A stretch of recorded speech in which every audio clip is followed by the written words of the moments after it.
cards here. I'm going to open a piece of chewing gum and put that in my mouth. Today, we have a couple of fun little packs here, or fun big packs, I should say. These guys are, sorry about that. These guys are from 1987. They are Cello packs, which are about twice the size of a wax pack in terms of the number of cards and the number of stickers. So this is basically the equivalent of 4 wax packs between the two of these cellos. Cello packs have been around for quite some time. Even I think in the 60s they were around, but not quite as widely available as wax packs, generally speaking. So you didn't see these all that often in stores when these cards were actually out in the marketplace. This set, 1987 Fleer baseball, was a really sought after set of cards at the time and for many years afterwards. There were some key rookie or second year cards in this set, like Barry Bonds, Jose Canseco, Wally Joyner, Bo Jackson, and as long as the print run on this set was supposed to be the lowest of the 3 major sets for this year, and so it was just a popular year for baseball cards, and because this was the hardest one to find, the values were significantly higher for this set than the other 2 sets done, Russ and Topps, for the same cards. So I remember kind of being on the hunt for these cards back in 87 and 88 and 89 even, trying to get, and also when Barry Bonds went on his big tear in the late 90s, this set continued to be very popular, at least the cards of Barry Bonds and some of the other star players. Of course, a few years ago, the bottom dropped out and these cards in unopened form became much lower priced than they had been for many, many years. Since there's really nobody in the set that, holds any value in terms of rookie cards. So in any event, we will open these up and see what they look like.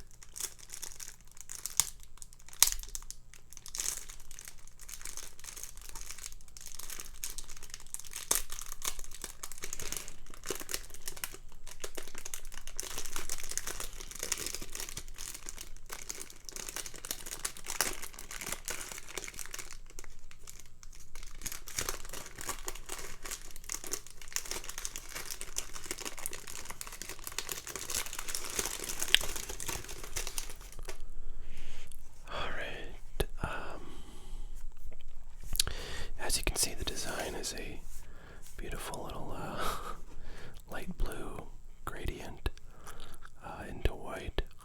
So it was a pretty striking design at the time, and very different from the other sets out in 87. So you could really spot these easily in a box of cards if you had some. So we'll see if we can. I used to have one of these Cello packs that had a Barry Bonds showing. Oh boy, look at that. There's my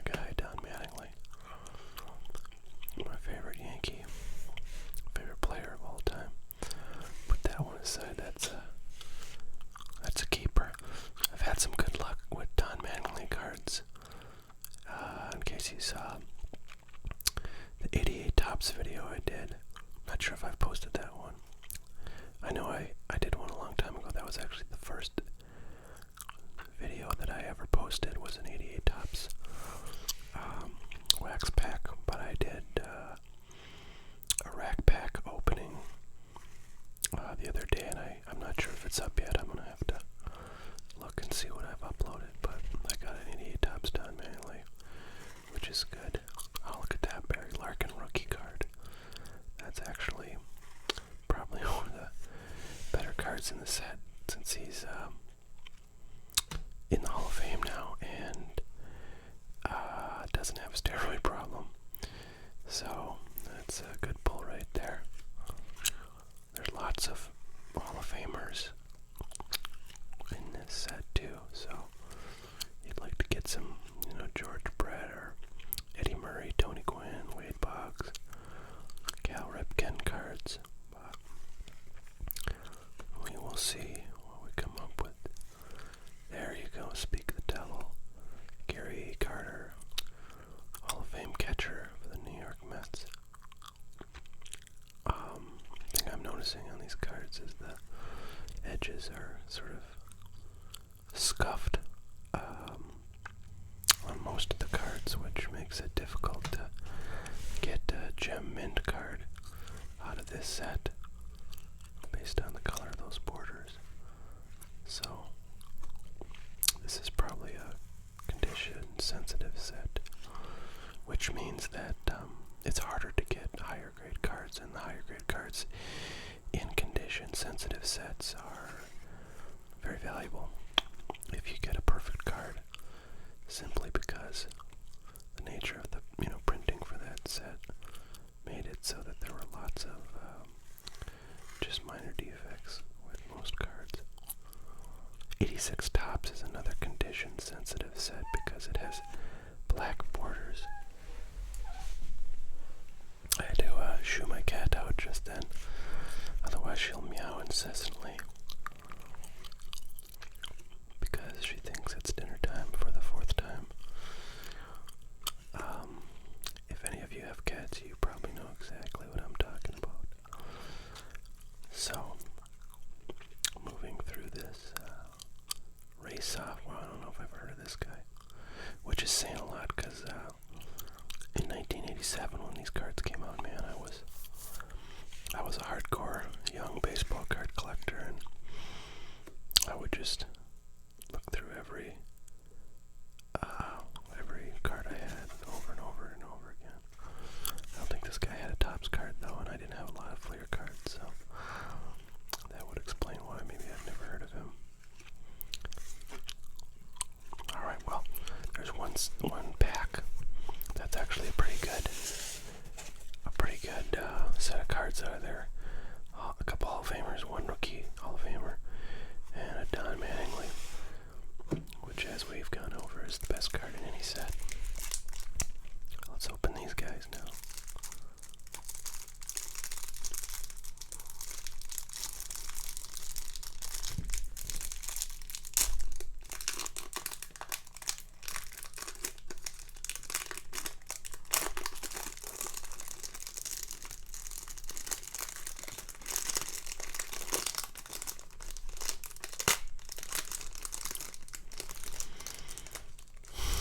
These cards, I think I opened some 86 Fleer at some point, and they have the All-Star Team subset as well as these 87s, which are good cards to get. They're generally, or historically, they were pretty. I don't see any in this set because I would see the different color border. But anyways, those were good cards to get. They were rare, and generally people wanted them, so they had some value to them back in the day. Now, not so much. Alright, well, there's one Hall of Famer, and one probably won't be Hall of Famer because steroids. Roger Clemens, Dennis Martinez, Mark Salas, Brett Butler. A lot of good 90s players here. I'm sorry, 80s players. So Dave Magadan, he was a pretty hot prospect back in the day. He had a Future Stars card in the top set from 1987, and then this Major League Prospects card in Fleer. I think he had just a regular card in Donruss, but his rookies were at the fair bed back when this set cards are kind of out of frame. Sometimes I'm not looking at my screen as I'm going here and can move the cards out of the frame, so my apologies for that. Hopefully you can see everything in this video. Bill Madlock, Dave Leeper, Lee Mazzilli, longtime New York Met, Mark Kubik's a good pitcher for the Royals. Oh, well, there you go, Wally Joyner. Not so great of a card now because Wally Joyner never turned into a Hall of Fame caliber player, but back in the day, this card would have been super nice to have. Probably worth about $8 back in '87. So someday we'll maybe look at an old Beckett and kind of page through one of those, because they're sort of fun to see what the prices were of cards back then. And, in the late 80s and early 90s, the Beckett price guides, which were monthly magazines that came out, they had, articles and stuff in them too, but mostly the price guides are what people wanted to see in those. But those Beckett price guides were, very accurate in terms of, it was almost as though the price in the guide set, what the market would buy and sell the card for. And so, if you had something, if you had a card and it was in the Beckett that came out that month, whatever Beckett said is basically what you could get for it. If it was in decent condition, if you went to a card show or you sold it, somewhere where you could sell cards, which back then really was just at card shows, to other collectors you might find.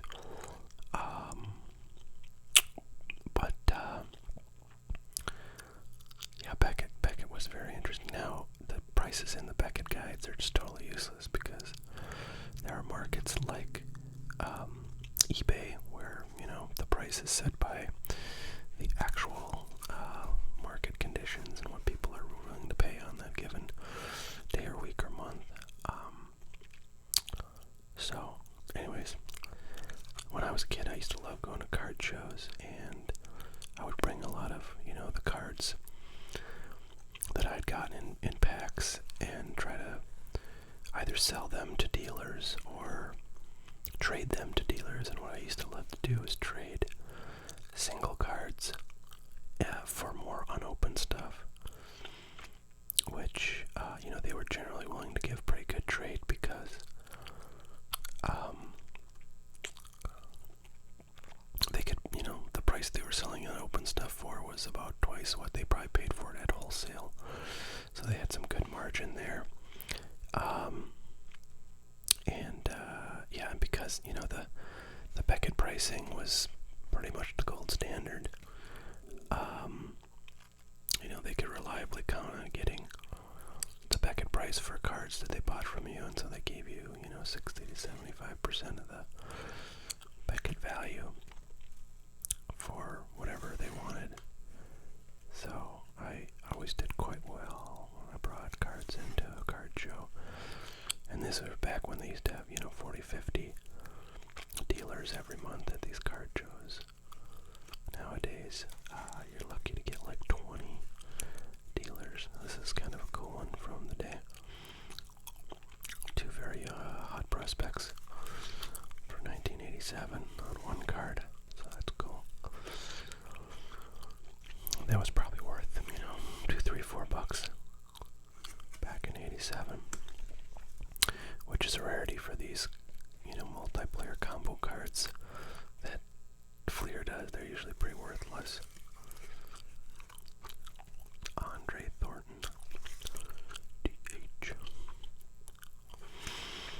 Gary Templeton, Greg Walker, Jamie Moy rookie card. There you go. That's not bad. And Mike Young. Boy, this pack was kind of a bust. To do 31 cards and not get any real significant hits is a bummer. But those are the breaks, and that gives gives you a pretty good taste of the 87 Fleer baseball card set. I hope you guys enjoy that video. I'll probably post a couple of videos that I've got stored up after I get done recording this one, and I hope you enjoyed it. And please subscribe if you would like to see more. So, thanks for watching. See ya.